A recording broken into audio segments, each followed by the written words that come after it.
Hello അസ്സലാമു അലൈക്കും. അപ്പോൾ ഇന്ന് നമുക്ക് 4 മണി ചായൻ്റെ കൂടെ കഴിക്കാനൊക്കെ വേണ്ടിയിട്ട് ഈസി ആയിട്ട് ഉണ്ടാക്കിയെടുക്കാൻ പറ്റുന്ന ഒരു അടിപൊളി റെസിപ്പിയാണ് കേട്ടോ കാണിച്ചു തരാൻ വേണ്ടി പോണത്.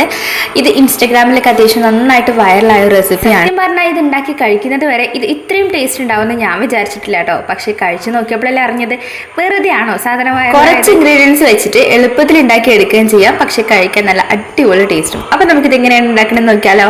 ഒരു ബൗളെടുത്തിട്ട് അതിലേക്ക് ഒരു 1/2 ടീസ്പൂൺ ഇഞ്ചി വെളുത്തുള്ളി പേസ്റ്റ് ഇട്ട് കൊടുത്തിട്ടുണ്ട്. ഇനി അതിലേക്ക് തന്നെ ഞാനൊരു 2 ഉരുളക്കിഴങ്ങ് ഉപ്പിട്ടിട്ട് ഒന്ന് വേവിച്ചെടുത്തിട്ടുണ്ടായിരുന്നു. അത്യാവശ്യം നന്നായിട്ട് വെന്ത് കിട്ടണം കേട്ടോ, എന്നാൽ മാത്രമേ നമുക്കിത് നന്നായിട്ട് ഫൈനായിട്ട് ഉടച്ചെടുക്കാൻ പറ്റുള്ളൂ. അപ്പോൾ ഒരു കയ്യിൽ യൂസ് ചെയ്തിട്ടോ ഗ്ലാസിൻ്റെ ബാക്ക് വെച്ചിട്ടോ ഇതേപോലെ നന്നായിട്ടൊന്ന് ഉടച്ചെടുക്കാം കേട്ടോ.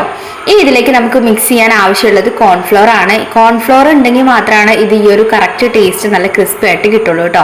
ഇനി അതിലേക്ക് ഫ്ലേവറിന് വേണ്ടിയിട്ട് കുറച്ച് മല്ലിയില ഇട്ട് കൊടുത്തിട്ടുണ്ട്, പിന്നെ കുറച്ച് കുരുമുളക് പൊടി ഇട്ട് കൊടുത്തു, പിന്നെ കുറച്ച് മുളക് പൊടിയും കൂടി ഇട്ട് കൊടുത്തു കേട്ടോ. മുളക് പൊടിക്ക് പകരം ചില്ലി ഫ്ലേക്സ് ആണെങ്കിൽ ഒന്നുകൂടി ടേസ്റ്റ് ഉണ്ടാവും കേട്ടോ. ഇനി ഇതിലേക്ക് ആവശ്യമായിട്ടുള്ള കുറച്ച് ഉപ്പും കൂടി വേണമെന്നുണ്ടെങ്കിൽ ചേർത്ത് കൊടുക്കാം കേട്ടോ. നമ്മൾ പൊട്ടറ്റോ വേവിക്കുമ്പോൾ ഉപ്പ് ചേർത്ത് കൊടുത്തിട്ടുണ്ട്, എന്നാലും നമ്മൾ ഈ ഒരു കോൺഫ്ലോറും കാര്യങ്ങളൊക്കെ ഇടുമ്പോൾ ഉപ്പ് കുറച്ചും കൂടി ചേർത്ത് കൊടുക്കാം. നന്നായിട്ട് മാവ് ഒന്ന് ടൈറ്റ് ആയിട്ട് നമുക്ക് പിടിച്ചങ്ങനെ ബോൾസ് ആക്കി കിട്ടാൻ പറ്റുന്ന ആ ഒരു രീതിക്ക് നമുക്ക് കോൺഫ്ലോർ എത്രത്തോളം വേണോ അത് അനുസരിച്ച് ചേർത്ത് കൊടുക്കാം കേട്ടോ. കോൺഫ്ലോർ സ്കിപ്പ് ചെയ്യരുത്. വേറെ നമ്മുടെ മൈദയോ അരിപ്പൊടി ചേർത്ത് കൊടുത്താലും ഈ ഒരു ടേസ്റ്റ് കിട്ടൂല കേട്ടോ.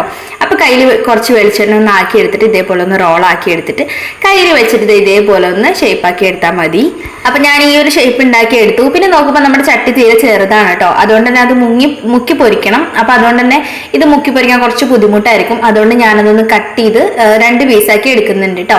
അപ്പൊ നിങ്ങൾക്ക് ഇഷ്ടമുള്ള വലുപ്പത്തിൽ കട്ട് ചെയ്യാം കേട്ടോ. നമ്മൾ ഫ്രൈ ചെയ്യുന്ന ആ ഒരു പാനിന്റെ വലുപ്പത്തിനനുസരിച്ച് നമുക്കിതിന്റെ വലുപ്പം ഉണ്ടാക്കാം. ഇനി നിങ്ങൾക്ക് വേണമെന്നുണ്ടെങ്കിൽ സ്ക്വയർ ഷേപ്പിലോ വേറെ എന്തെങ്കിലുമൊക്കെ ഷേപ്പ് ഇഷ്ടമാണെങ്കിൽ ആ ഒരു ഷേപ്പിലൊക്കെ റെഡിയാക്കി എടുക്കാം കേട്ടോ.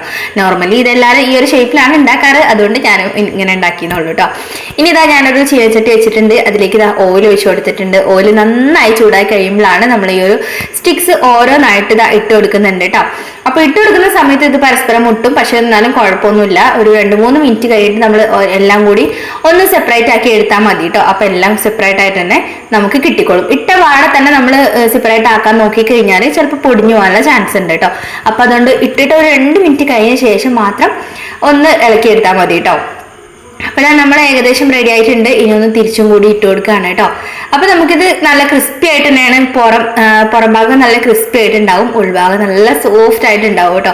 ആ ഒരു ചൂടോടുകൂടി സോസിൽ മുക്കി കഴിക്കേണ്ട പൊന്ന് നല്ല അടിപൊളി ടേസ്റ്റ് ആണ്. എളുപ്പത്തിൽ ഉണ്ടാക്കി എടുക്കുകയും ചെയ്യാം കേട്ടോ. നമുക്ക് ഈ ഒരു പൊട്ടറ്റോ ഒന്ന് വേവിക്കേണ്ട ആ ഒരു ടൈം മാത്രമേ വരുന്നുള്ളൂ. ബാക്കിയൊക്കെ നമുക്ക് 5 മിനിറ്റ് കൊണ്ട് റെഡിയാക്കാൻ പറ്റുന്നതാണ് കേട്ടോ. അപ്പോൾ ഇത് ഇതുവരെ ട്രൈ ചെയ്ത് നോക്കിയിട്ടില്ല എന്നുണ്ടെങ്കിൽ എന്താണെങ്കിലും ഒന്ന് ട്രൈ ചെയ്ത് നോക്കും, നിങ്ങൾക്ക് എന്തായാലും ഇഷ്ടമാവും കേട്ടോ. പിന്നെ നമുക്ക് ഇഷ്ടമുള്ള വേണമെന്നുണ്ടെങ്കിൽ പച്ചമുളക് അതൊക്കെ വേണം ഇതിലേക്ക് ചേർത്ത് കൊടുക്കാം കേട്ടോ. പക്ഷെ ഒരുപാട് ഫില്ലിങ്സ് ചേർത്ത് കൊടുക്കാതിരിക്കുന്നതാണ് നല്ലത്, കാരണം ഇത് ഇങ്ങനെ പൊടിഞ്ഞു പോകാനുള്ള ചാൻസ് ഉണ്ട് കേട്ടോ. അപ്പോൾ ഇതാ നമ്മൾ ഓൾമോസ്റ്റ് എല്ലാം ആയിട്ടുണ്ട്. നമുക്കിതൊന്ന് എണ്ണയിൽ നിന്ന് കോരി മാറ്റാം.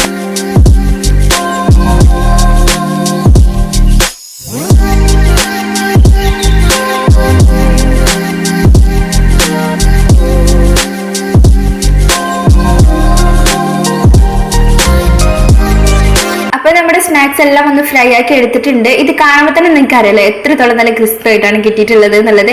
ഇനി ഇത് വെറുതെ കഴിക്കുന്നതിനേക്കാൾ നമ്മൾ കെച്ചപ്പിൽ മുക്കി കഴിക്കാനാണ് കേട്ടോ നല്ല ടേസ്റ്റ് ആയിട്ട് എനിക്ക് തോന്നിയത്. അപ്പോൾ മസ്റ്റായിട്ട് ട്രൈ ചെയ്ത് നോക്കാം കേട്ടോ. നമ്മളെ കട്ടൻ ചായൻ്റെ കൂടെ ഒക്കെ കഴിക്കാനൊക്കെ നല്ല അടിപൊളിയാണ്. പ്രത്യേകിച്ച് ഈ ഒരു മഴ ടൈമിലേക്ക് ഉണ്ടല്ലോ, ഈ ഒരു ചൂടോടുകൂടി കഴിക്കണം, നല്ല അടിപൊളി ടേസ്റ്റ് ആണ്. എല്ലാവരും ട്രൈ ചെയ്ത് നോക്കണം കേട്ടോ. അപ്പോൾ ഈ ഒരു വീഡിയോ നിങ്ങൾക്ക് ഇഷ്ടമായിട്ടുണ്ടെങ്കിൽ എന്താണെങ്കിലും നമ്മൾ ചാനൽ ഒന്ന് സബ്സ്ക്രൈബ് ചെയ്ത് ഇതേപോലെ കുട്ടി റെസിപ്പീസ് ഒക്കെ നമ്മൾ ഒരുപാട് നമ്മുടെ ചാനലിൽ അപ്ലോഡ് ചെയ്തിട്ടുണ്ട്. അപ്പോൾ ഫ്രീ ആവുന്നവരെ എല്ലാവരും ഒന്ന് കണ്ട് ചെക്ക് ചെയ്ത് കണ്ടിട്ട് സപ്പോർട്ട് ചെയ്യാം കേട്ടോ. അപ്പോൾ നെക്സ്റ്റ് നല്ല അടിപൊളി വീഡിയോസ് ഒക്കെ ആയിട്ട് വീണ്ടും കാണാം ഇൻഷാല്ലാ. Thanks for watching.